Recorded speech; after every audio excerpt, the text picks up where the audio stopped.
कभी सोचा है जिम जाने वाला हर दूसरा इंसान प्रोटीन शेक क्यों पीता फिरता है? वजन घटाने की दुनिया में हाई प्रोटीन डाइट का आजकल बहुत बोलबाला है, पर क्या ये वाकई इतनी फायदेमंद है? चलिए आज इसी की गहराई में उतरते हैं और इसके फायदों और छुपे हुए खतरों दोनों को समझते हैं। तो चलिए सबसे पहले ये समझते हैं कि ये समस्या आखिर कितनी बड़ी है। अमेरिका की 60% से भी ज्यादा आबादी या तो ओवरवेट है या मोटापे का शिकार। अब ये सिर्फ एक आंकड़ा नहीं है, ये एक बहुत बड़ा हेल्थ क्राइसिस है जो लोगों को वजन घटाने के लिए नए नए तरीके आजमाने पर मजबूर कर रहा है। और ये हम सब ने महसूस किया है ना?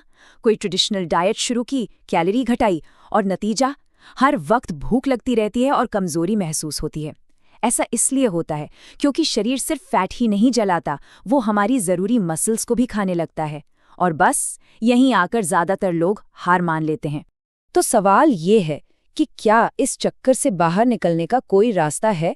यहीं पर एंट्री होती है हाई प्रोटीन डाइट की, एक उम्मीद की तरह।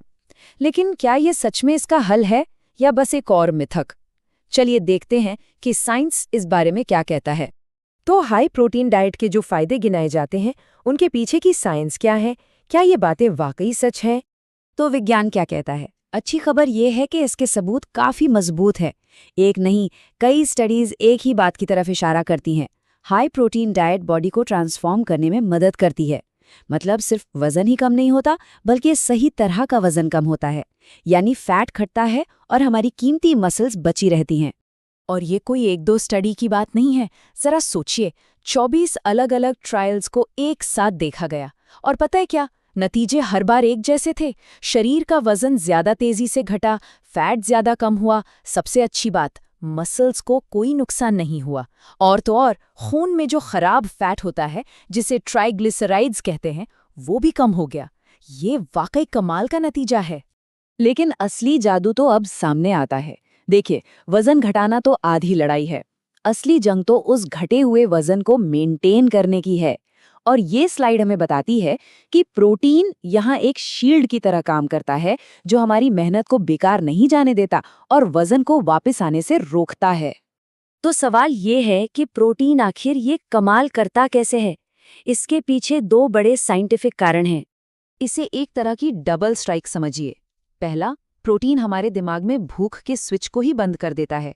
ये उन हार्मोन्स को बढ़ाता है जो कहते हैं भाई पेट भर गया, और उस हार्मोन को कम कर देता है जो चिल्लाता रहता है मुझे और खाना है। दूसरा, प्रोटीन को पचाना अपने आप में शरीर के लिए एक वर्कआउट है। इसे डाइजेस्ट करने में इतनी एनर्जी लगती है कि बैठे बैठे भी कैलोरी बर्न होती रहती है। ये चार्ट उसी कैलोरी बर्न इफेक्ट को साफ साफ दिखाता है, जिसे scientist thermic effect of food कहते हैं। और जरा यहाँ फर्क देखिए, जब हम प्रोटीन खाते हैं तो उसकी 20 से 30% कैलोरी तो उसे पचाने में ही खर्च हो जाती है। कार्ब्स और फैट तो इसके आसपास भी नहीं भटकते। इस साइंटिफिक रिव्यू का ये नतीजा सारी अच्छी बातों को एक लाइन में कह देता है। अब तक तो सब कुछ बहुत अच्छा लग रहा है ना? पर रुकिए, कहानी में एक बहुत बड़ा ट्विस्ट है। अब वक्त है सिक्के का दूसरा पहलू देखने का, क्योंकि जहां इतने फायदे हैं, वहीं कुछ सीरियस चिंताएं भी हैं, खास तौर पर हमारी किडनी की हेल्थ को लेकर। और यहीं पर कहानी एक गंभीर मोड़ लेती है। ये चेतावनी उन लोगों के लिए खास है जिनकी किडनी पहले से ही थोड़ी कमजोर है। इस स्टडी के मुताबिक उनके लिए ज्यादा प्रोटीन लेना खतरनाक हो सकता है। तो इसके पीछे की साइंस क्या है? इसको ऐसे समझिए, अपनी किडनी एक फिल्टर की तरह है। जब हम बहुत ज्यादा प्रोटीन खाते हैं तो उस फिल्टर पर जबरदस्त प्रेशर पड़ता है, उसे ओवर टाइम काम करना पड़ता है। साइंटिस्ट इसे ग्लोमेरुलर हाइपरफिल्टरेशन कहते हैं। अब कभी कभी तो ठीक है, लेकिन अगर ये लगातार होता रहे तो वो फिल्टर समय से पहले खराब भी हो सकता है। तो लंबे समय में क्या होता है? यहाँ तस्वीर थोड़ी कंफ्यूजिंग हो जाती है। जैसा कि इस टेबल में दिख रहा है, कुछ बड़ी स्टडीज में हाई प्रोटीन डाइट को किडनी के लिए नुकसानदायक पाया गया, खासकर उन लोगों में जिनकी किडनी पहले से थोड़ी कमजोर थी। लेकिन वहीं दूसरी स्टडीज में ऐसा कोई खतरा नहीं दिखा। ये जो कन्फ्यूजन है, ये हमें एक बहुत ज़रूरी सवाल की तरफ ले जाता है। और वो सवाल ये है कि क्या हर तरह का प्रोटीन एक जैसा होता है? और इसका जवाब है नहीं, बिल्कुल नहीं। जरा सोचिए, रेड मीट जैसा एनिमल प्रोटीन शरीर में एक तरह का एसिड लोड बनाता है, जिससे किडनी को उसे साफ करने के लिए ज्यादा मेहनत करनी पड़ती है। वहीं दूसरी तरफ दाल और बीन्स जैसे प्लांट बेस्ड प्रोटीन लगभग न्यूट्रल होते हैं। वो किडनी पर कोई एक्स्ट्रा बोझ नहीं डालते और ये बहुत बहुत बड़ा अंतर है। अच्छा, अब बात करते हैं प्रोटीन लेने के सबसे पॉपुलर तरीके की, प्रोटीन पाउडर। और यहाँ कुछ ऐसे छुपे हुए खतरे हो सकते हैं जिनके बारे में शायद हमें पता भी ना हो। ये एक ऐसी बात है जो हर किसी को पता होनी चाहिए। जब हम कोई दवाई खरीदते हैं तो हमें भरोसा होता है कि सरकार ने उसकी अच्छे से जांच की है, लेकिन प्रोटीन पाउडर डाइटरी सप्लीमेंट होते हैं। इसका मतलब ये है कि सरकार उनकी सेफ्टी या क्वालिटी की कोई गारंटी नहीं लेती। ये सारी जिम्मेदारी उस कंपनी की है जो उसे बना रही है। और इसका नतीजा क्या हो सकता है? नतीजा काफी चौंकाने वाला है। क्लीन लेबल प्रोजेक्ट नाम की एक इंडिपेंडेंट एजेंसी ने 134 पॉपुलर प्रोटीन पाउडर्स की जांच की और उन्हें क्या मिला? लेड और आर्सेनिक जैसी भारी धातुएं, बीपीए, एक ऐसा केमिकल जो हमारे हार्मोन से खिलवाड़ कर सकता है, और तो और कीटनाशक भी।